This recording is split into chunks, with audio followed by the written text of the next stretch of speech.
Welcome, everybody. Today we have a very special guest. I knew early on that I wanted to make movies. It's such a difficult industry because there's a lot of luck involved. I mean, look at American Werewolf in London, look at The Thing, look at The Fly. Look at these films that have really withstood the test of time. I sculpted this Captain Kirk mask, and they didn't sell particularly well, but then John Carpenter came in, said, can you paint one white and spray paint his hair black? I was maybe 9 or 10 years old, and it scared the living shit out of me. You're just racking up these people that you grew up watching. They're in your films. Is that surreal? There were 35 directors there. If there had been a bomb dropped on that restaurant, never another good horror movie. Bene's Bloody Bits. It's Thursday. This wasn't planned, but we've had some big possible news come through this week. I'm Jason Bene. He is film historian Malcolm Harvey. Yes. All right. Malcolm, thank you for joining me to talk about a possible Blu-ray or maybe in a 4K release of The Keep. Keepy. Let's see. One of my favorites and longest anticipated horror releases. Hope it is official. I do too. Official. I don't usually like to run with the rumor, but there's some documentation. There's some, unofficial evidence, and that's what There's Malcolm proof to the theory, isn't there?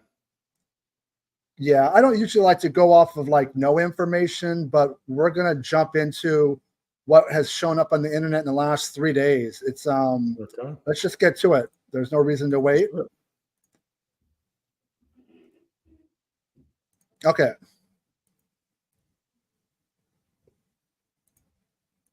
So this is the artwork that ended up in the Facebook group, the Vinegar Syndrome collectors.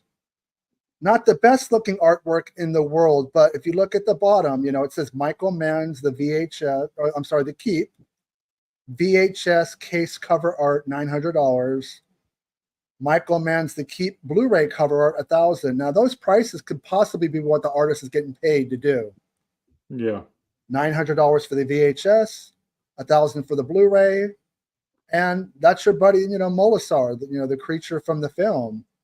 Yeah. And I don't even know how this person found this. I mean, were they a friend of the person, or they're trying to just be a jerk about it? I'm out the person for posting it, because if you come to this next screen, this is what was on the same page. You can see in the URL, it says EEP, or, obviously Keep, VHS case cover art. The important words here are Vinegar Syndrome. This is snapshots from the URL cellillustration.com. Since these got posted, they've been removed. You cannot find the website that these were on. Vinegar Syndrome probably asked them to remove it before it became too popular. So what do you think of this? If this is real art, should we take this serious? I mean, what do you think about this? I think we should take it serious. I mean, the VHS case cover art would make sense because they would release probably a VHS the way they normally do. The Blu-ray cover art looks about right for the style that I can imagine Vinegar Syndrome would do as well. Kind of a basic cover, but one that would easily tell you what the film is, and it would be one-sided, wouldn't it? I mean, the other one on the VHS could also be the back cover. So I do think it is. They did say, if you go by the hints, it definitely points to this. And also, this looks like it could be something like a poster art to go with the films. To me, I mean, here's what we know. The Keep is a film from Paramount Pictures. Vinegar Syndrome has a license with them to go in there and grab these films. Yes. Now, we know that the director, Michael Mann, has never been a fan of this film. He's kind of been like the George Lucas to the Star Wars prequels of this film. I'm sorry, the original Star Wars films, the original editions. He just doesn't like The Keep. Michael Mann doesn't. He's kind of kept it from coming out. There was an Australian DVD, The Keep, that came out a few years ago, but we've never had a Blu-ray. And according to you, there's never going to be a 4K, right? Because of the picture quality? That's what I've read. I've read that they can't get the elements for 4K. I mean, you never know. They could, but I highly doubt it. So that could explain why there's going to be a Blu-ray, no 4K, the elements, the picture quality. I do know there's basically 3 versions of the Keep. There is the director's cut from Michael Mann, which I don't think many people have seen. It's There's 3.5 hours long. Yeah, the theatrical cut, and then there's like a TV cut with additional footage and stuff that's probably more story based. But if Vinegar Syndrome has it and they're going to release it this year, I'm thinking November for Black Friday. And Definitely November. I mean, it could always be next year, but I think the fact that this is legit, the artist has worked on it. I could see it being November, October. I don't think so. December is partner label month. So we have this artwork. What about the hint? What about the November hint? Because it's an 80s film. So, and Yeah. it's a film that wasn't released on Blu-ray. And also, I'm friends with a guy named Sean Francis. Now, he runs kind of like Dawn of the Disc, even before Dawn of the Disc was around, called DVD News Flash. It's probably been around a dozen years. And he usually is really good about, before he posts any kind of, exclusives, to kind of like back it up with a little bit more of a confirmation. And he posted this on Facebook yesterday. I now have official confirmation Vinegar Syndrome is indeed releasing the Keep on Blue. I decided to take a chance and ask F. Paul Wilson, he's the author of the Keep, on Facebook if he knew anything about it. And he told me, yes, he recorded an interview for it. So there you have it. In the past, he's posted stuff like this, and it's always come to fruition. He's not one like just for clickbait and stuff like that. So what do you think? On top of the artwork, now we have a little bit more, juicy information. Well, I think it's definitely coming in November. Like I said, if you look at the hints, it might actually tell you. Because if it says an 80s horror movie that hasn't been released on this is probably the one. Yeah, and then I think about, for the last couple years, on April 1st, for April Fools, Vinegar Syndrome has done this, pay $8, $10, and you're going to get something. And we didn't really know what it was. But 2 years ago, it was an alternate slipcover for The Invisible Maniac. Yeah. Last year, it was an alternate slipcover for Fatal Games. Now, we already paid $24 this year, but people are like, whoa, that's a lot of money. So that was called VS Votes 2024, $24. I'm thinking this could be a box slip. It's got to be, because a slip would be that'd be too expensive for a slip unless it's multiple things. I mean, it's $24. I paid it. Did you get it too? Yeah, I paid for it. Yeah, after I missed out on the nice nudity-filled slipcover for Invisible Maniac, I said, screw it. I'm going to get something cool. If I don't like it, I can get rid of it. But $24, a slip box. Now, if it was VSU, which we don't think it's an Ultra 4K, that could be a slip box. But maybe it's a combination of things. I mean, we're going to find out. Black Friday sale is the end of November. So in about 2.5 months, we're going to find out if this is true. So this is what we're looking at. We got artwork for a VHS and a Blu-ray. We got a link to, a URL, which kind of explains it's a snapshot for, a Vinegar Syndrome release. Yeah. We got somebody who, reached out to the author of the Keep, who said he got interviewed for it. We got this VS Votes. I'm guessing the votes cut off means something towards the film. Yeah. So what are your final thoughts? I mean, do you like this film? Are you down with it? The film's all right. I think it could be a lot better than it is. I think there's a decent film in there. But I think there's an even better film, preferably if the director's cut is actually restored and put on there. Because for me, I've always felt like the film was missing quite a lot of stuff. And the sound quality of the one I watched was horrendous, even though it was supposedly a HD. So there were times where I couldn't hear what they were saying. It seemed very low. and it seems all over the place a little bit. So I'm hoping if the director's cut, for instance, was put on the disc, but I'd be able to watch it again and actually see more of the potential of it looks like when you're actually watching the movie. I do like the atmosphere. I do like the use of colours. I do like the soundtrack, the score. I do like most of the stars in the movie. I just feel like for some reason there's something very missing from it. And that would make sense that the original cut that Michael Mann made was long, probably longer than Paramount wanted, because anytime you're adapting a book and you're trying your best to fit everything in there, I don't know if it was like a 2.5 hour, 3 hour cut, but theatrically, you know, people don't have the attention spans to sit through that long of film at times. And the less times you could show it in a day, the less money you make. But the last time that I watched it, I really appreciated it. When I grew up with it, I was like, whatever. It didn't really, you know, I'm like, it's not my thing. It's not like, you know, it's 1983. So think about the kind of films that were popular there.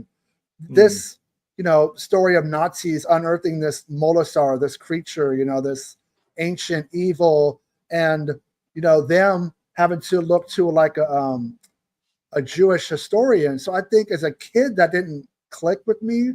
But as an adult, I find it fascinating because of the Holocaust and what, you know, the Nazi Germany did to the Jewish people. Just the fact that they have to work together on any level or capacity is fascinating. You got Scott Glenn, Jürgen Prochnow, Sir Ian McKellen in a very, you know, early role for him.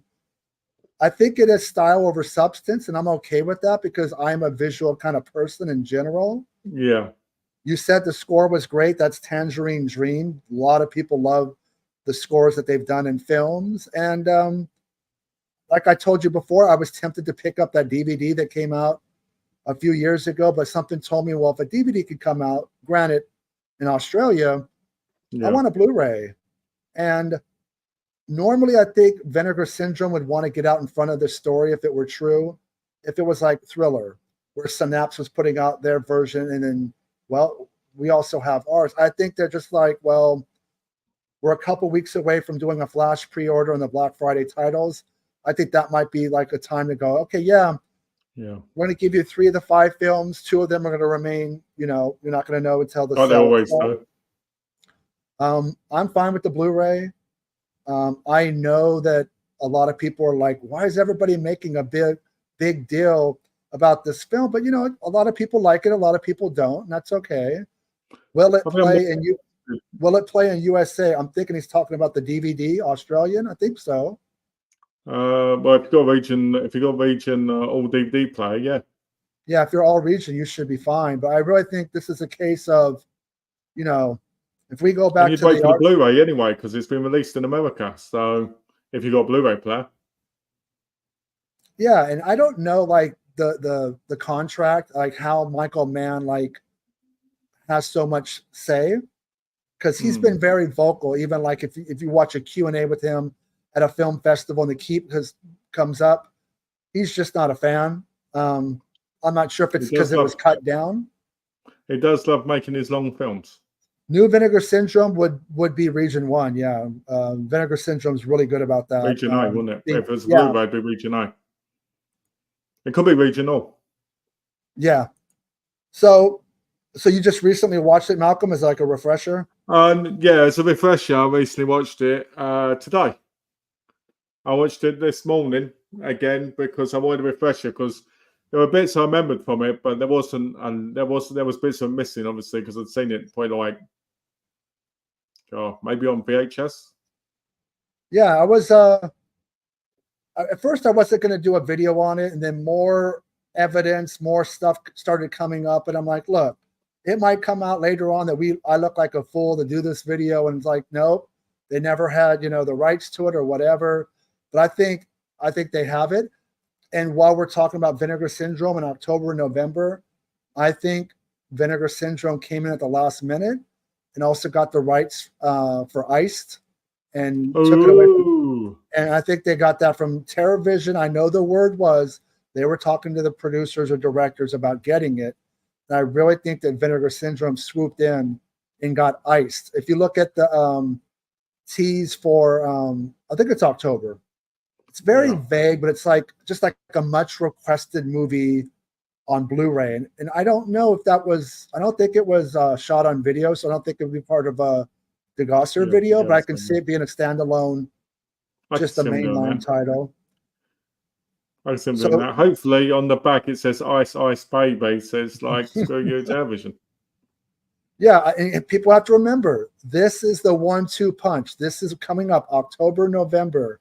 This is when people wish they subscribe, because you're going to get the bigger horror titles or a bigger studio genre film like The Keep. I really do think The Keep is going to be November. Yeah. I think so. I think you were right about it. I think if another company had announced they're releasing it around the same time, I think Vinegar Syndrome would have come out and said it. But since no one else is at the minute, they've got no reason to. But I do think if it was going to be one of their hidden ones, they're going to point it out and put it in the thing and probably change them over. And just in case, if anybody came in here late, what we're referencing is the stuff that popped up on the internet. Nothing's set in stone. Nothing is law.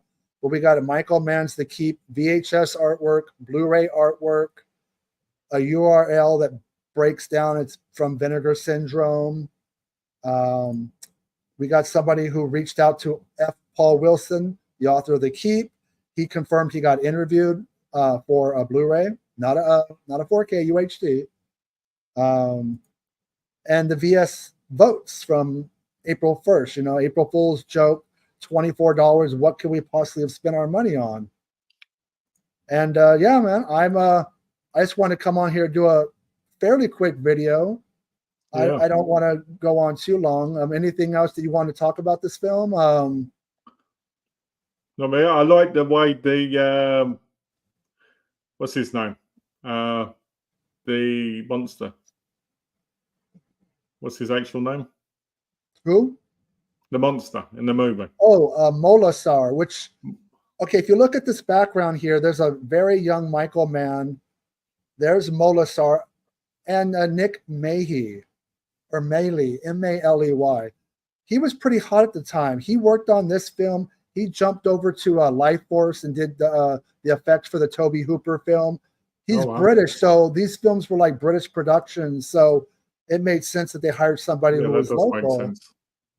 I'm glad you brought up Molasar. Yeah, is he dated? Yes, the film was probably shot in 1982, released in 83. But I always liked the look. He's all muscle bound. He looks like he's on steroids. He's got the big neck that's connected to his shoulders, and he starts off as big clouds spinning around. Yeah, and I like the fact that he's got the glowing eyes and stuff, and he's just kind of like this. I would love to hear. I don't think we'll ever get an audio commentary with Michael Mann. He's probably too busy. Like, no, talk to me about Miami Vice or Manhunter or some other film he feels. But it's weird. As a fan, I get kind of like defensive if I like something. I don't care if it's the filmmaker or critics or fans. The more people rag on something, the more I want to come to its defense. So I will look at this film eventually again, and I'll be like, I know I liked it from memory, and the memory is probably from 20 years ago. But yeah, I get kind of like irritated when people are quick to, other people's enjoyment. They want to like, yeah, hell with Mann. Sorry, Malcolm. Well, I was going to say, I find it interesting doing the sex scene, but when they were having sex, both their arms were like this, right? Which was like the cross in the actual cape. They looked like an actual cross in the cape while they were having sex. This is going to be a short video, but Malcolm found a way to talk about sex, baby. Of course he did. He went there. Yeah, but it's true. That's what it looks like. It looks like the cross in the cape. So I thought that was interesting. And if you guys have time, like, share, and subscribe to our channel. We thank you for watching. This is going to be a short video, but it wasn't planned. I feel like I don't want to drag it out for an hour because I think we got to the point. We brought some evidence. I'm excited about it, probably a little bit more than Malcolm. I'm excited for the extras because the extras will probably tell me more. If there's like a commentary or say, tell me more about the film, and the history. And sometimes the history can sometimes make you appreciate the film more when it's like this, in my view. I could see there being like an hour-long documentary, right? Talking Yeah. to everybody, but probably Michael Mann. Probably some audio commentaries with like, film historians or fans or whatever. I'm on it. I didn't want to tell anybody, but I'm doing the commentary. They need to have the keeper or sleeper Malk. I mean, how do they not put you on there? I'm actually going to be back here on my channel like in 3 hours to talk to Alfonso Salazar, also known as Fonzo 13. He used to be at Killer Film when I was there, but he's like the ultimate collector and convention goer. He's the opposite of the way I am now. He's kind of the way I used to be. So I wanted, even though I've been very vocal about I'm so over it and the prices, I do admire people that are still into it. So that's kind of why I wanted to bring him on. So that's about 3 hours. Malcolm and I will be back Monday for episode 2, Attack of the Clones, our look at the entire theatrically released Star Wars series. And is there anything else you want to say to everybody, Malcolm, before we sign off? Not really. Have a good evening, and hopefully it's not too hot for everybody or day. Yeah, stay cool out there, and we'll talk to everybody soon. Thank you for stopping by, everybody. Appreciate it. Okay, guys.